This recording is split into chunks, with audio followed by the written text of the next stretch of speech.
Good morning, YouTube. Welcome to the Reptile Barn. I want to address a question that I get a lot.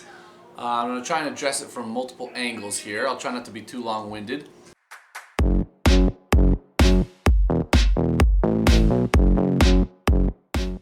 But I get people asking me quite regularly some variation of this question.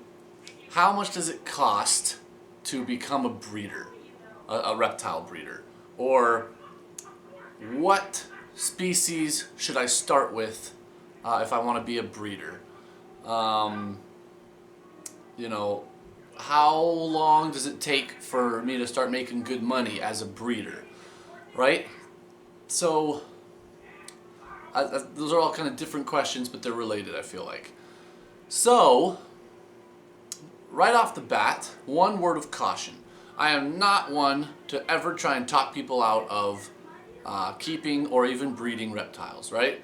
However, just keep in mind a few things. One, there are very, very, very few super wealthy reptile breeders. There's plenty, though, who are making good, comfortable money, right?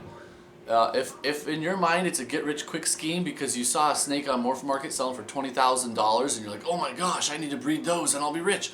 Not gonna work. I just promise you it's not gonna work, okay? So just keep that in mind. Two, it takes real time in virtually any industry, certainly this industry, to make good money breeding reptiles, okay? I'm talking years, not months, right? Years, okay? For virtually anybody. Even people who have enough money to put down a huge starting investment. Huge in my mind, right? Maybe not in the business world, but to me, if you have $400,000 to just, boom, you have a building, you have all your racks, you have all your equipment, you have, $200,000 of animals to start with, even in that very rare scenario, it's still going to take you a little while to make really good money, considering that you're trying to pay back your investment, right? So to be profitable in a business sense is going to take some time, no matter how you do it. And most of us can't jumpstart it that way. We have to start smaller, and that's fine. There's even some pros to that. If you jump in with this huge investment right off the bat and something goes wrong, man, you lost a lot of money and potentially injured or harmed in some way a lot of animals, right? So, the third caution, before I really jump into this, these are live animals. I do not believe it's ethical to put your business growth or money concerns above good husbandry.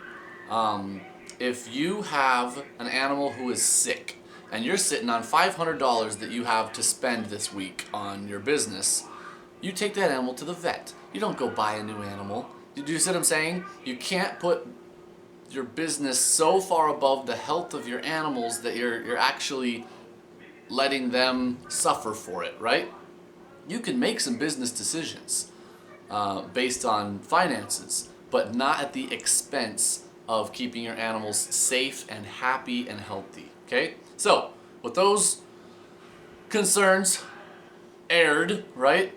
Let's talk about this for a minute. Assuming that your motivations are correct, that you really are an animal lover, you love business, you love working with customers, whatever the case may be, assuming that you've got it right in your head, it's going to take some time, you have to treat your animals right, then what should you do to get started? I have a few principles that I want to talk about. These aren't necessarily you must do this, but they're kind of guidelines that if you go by them, you ought to be a little happier, right, as you're going through this start to your journey. One, pick animals that you love the most. Okay, I've talked about this a lot on my channel. Pick animals you love the most. And that doesn't just mean the species. If you are into ball pythons, but you don't love the sunsets, this isn't your gene, this isn't the one for you, you think it doesn't look good, but you see the price tag attached to it, and you're like, well, I'm just going to do it. Don't do that. There's a ton of other great morphs out there that are making good money. Pick the ones you like.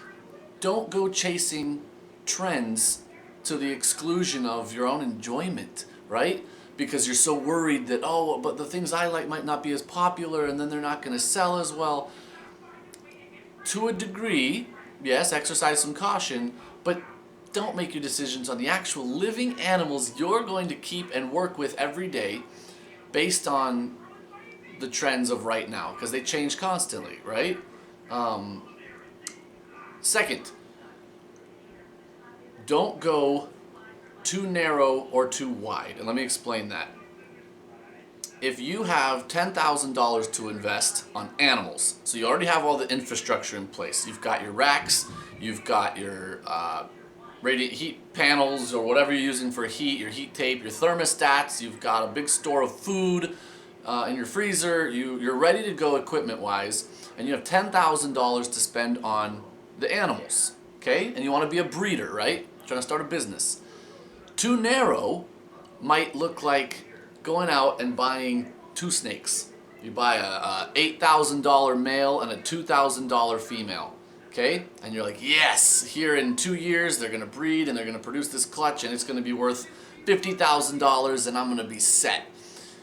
Maybe, but what happens if that male and female are not compatible breeding-wise? What if they just aren't that into each other? This does happen. It absolutely happens. A female just, for whatever reason, isn't into that male, and it's very difficult to get good locks. And even if they do lock, she just doesn't ovulate. And then all of a sudden you're looking at, it's 4 years, 5 years out before maybe you even get a clutch from them, if you do at all. And the value of that project is depreciated in that time. You don't make nearly the amount of money you thought you would, and you're very frustrated because you are now sitting on 5 years of no production and 2 snakes. You don't even feel like a breeder, right? You went too narrow. You spent your investment. You thought it was a good investment because that project was a good project, but it didn't end up working very well for you. So what is the opposite extreme? If you go too wide, you have $10,000 again, okay? Again, you've got all your equipment, you're ready to go, you've got a website, whatever, you know, you're ready to go as far as your stuff, and you're gonna get your snakes. And you go out and you buy like 100 normals, okay? 100 normal ball pythons, or geckos, or corn snakes, or whatever, and 20 males. Oh, well, you're going to struggle for the opposite reason. You're going to get clutches, and it's going to overwhelm you. You are going to go from no baby snakes in your life to 120 overnight. And then when they start laying clutches, it's going to be madness. You are going to be stretched so thin, and these sales that you make are going to be worth $40. They're hardly going to pay for themselves, if at all. They very well may not pay for themselves. You're not going to make any profit. And you're spending, 40 hours a week just desperately cleaning tubs and filling waters and thawing rodents. And it's a nightmare. You went too wide. You need to find, at the beginning, a happy medium. Some people, they get into this, and after a couple years, they're like, oh, I wasn't as into that morph as I thought, and they sell off that project, they narrow down their scope, and they find that their little group of 15 snakes is perfect for them. They're on the higher end, expense-wise, they're making good money, and 15 snakes doesn't take that long to take care of. They're not that expensive to take care of, because you gotta remember, a $5,000 snake is still just eating a $2 rat. You know what I mean? The cost of keeping the animal is not any greater, even though it was more expensive to buy initially, right? Once you've got it, it costs the same. So in time as well, So by that ideology, you might be better off getting fewer but more expensive animals. Now, when you're first getting into reptiles, it might be a little bit harder to market your very, very expensive animals since nobody knows you. You have no reputation built up yet, right? So these are all considerations that you're going to need to make when you're buying your initial animals. Now, let's get outside of ball pythons for a minute. What if you have no interest in ball pythons. Then don't get ball pythons, okay? What if you have no interest in leopard geckos, BCIs, corn snakes, hognoses, cresties, all the ones that are, morph species. They're super popular. You see bazillions of them at every show you go to, and you're just not that into them. For whatever reason, maybe you are passionate about a really obscure genus of something that most people have never heard of. Maybe the fact that everyone is doing ball pythons or these couple of more popular species kind of turns you off and you don't want to do it. Regardless of what I think, if that's a silly reason or not, it doesn't matter. If you're not passionate about it, don't do it. Find something you are passionate about. I'm assuming if you're trying to become a reptile breeder that you are a reptile lover. You probably have a list of your dream species just like the rest of us do, right? We have become Philippine sailfin dragon breeders. We love it. And we're starting to get a name for ourselves. Because Caleb, my brother, who's rarely on the videos, but he is an integral part of the business, he had just loved that species for years. And finally we were like, well, this is silly. You're so into these, let's get some. And we did. And he had done the research, he'd connected with mentors, he'd done it all, he was ready. He had the caging set up, the roach colonies, worm colonies, everything that we needed, and it's been fantastic. We love the sailfins. They've been good for our business, even though they were a rarer species, not as commonly bred in captivity. We can't produce them fast enough, to be quite honest. People are lining up to get them. And sometimes they're easier to sell than the ball pythons that are so, amazingly popular. My point is, as I'm trying to wrap this up, but I really want to get this point across, that you need to choose your animal based on your passion and then market it. Make other people understand why you are so passionate about it. If you're just a hobbyist, if you're just trying to, collect the species that you love, it doesn't matter if other people love them or not. But if you're trying to turn it into a business and you want other people to buy them, then other people have to value them like you do, right?